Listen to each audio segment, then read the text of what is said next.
Hi అండి, అందరు బాగున్నారా? అందరూ ప్రతిరోజు బాగుండాలని మనస్ఫూర్తిగా కోరుకుంటున్నానండి. ఈరోజు చోలే కర్రీ చేస్తున్నా అండి. చోలే అంటే ఏమీ లేదు, పెద్ద శనగలు అన్నట్టు. మా పెద్ద బాబుకి చాలా ఇష్టం. చేయి మమ్మీ అన్నారు, అందుకనేసి నేను ఈరోజు చోలే కర్రీ చేస్తున్నాను. 2 ఆనియన్, మీడియం సైజ్ ఆనియన్ తీసుకున్నాను. మిక్స్ చేశానండి ఆనియన్.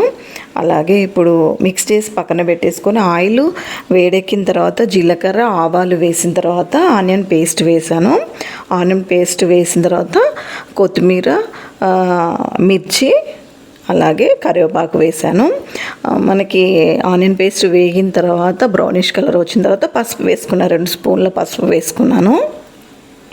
2 స్పూన్ల పసుపు, ఎందుకంటే మేము పసుపు ఎక్కువ వాడతాం కదా, అందుకనేసి అది మీకు కూడా తెలుసు.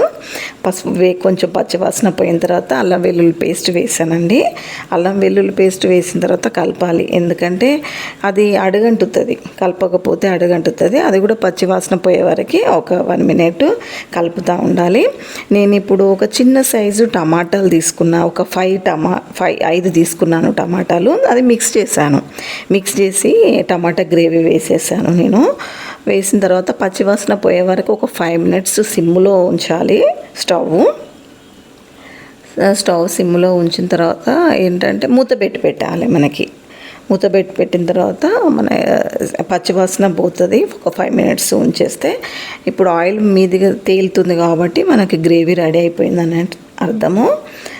ఒక 2 స్పూన్ల కారం వేసుకున్నా అండి, ఎందుకంటే నేను మసాలాలు వాడను కాబట్టి 2 స్పూన్ల కారం వేసుకున్నా. అలాగే సాల్ట్ కొంచెం వేసుకున్నా. కొంచెం టమాటా గుజ్జు వేసుకున్నా. మనకి టమాటా గుజ్జు, టమాటా ఉన్ను కొంచెం ఏంటంటే చింతపండు గుజ్జు, 2 కలిపి వేసుకున్నాం. కొంచెం పుల్లగా కావాలంటే మనకి చింతపండు గుజ్జు వేసుకోవచ్చు, లేదంటే అవాయిడ్ చేయొచ్చు అది కూడా. ఇప్పుడు పెద్ద శనగలు మనము ఒక 15-20 విజిల్స్ వచ్చే వరకు బాయిల్ చేసుకున్నాను. మనం గ్రేవీ రెడీ అయిపోయిన తర్వాత ఈ బాయిల్ చేసిన శనగలు వేసుకోవాలి. శనగలు వేసుకున్న తర్వాత ఒక 5 మినిట్స్ సిమ్లో పెట్టేసుకోవాలి. సిమ్లోనే పెట్టాలి, పెద్దగా పెట్టొద్దు. స్టవ్ పెద్దగా పెట్టేస్తే మాడిపోతుంది.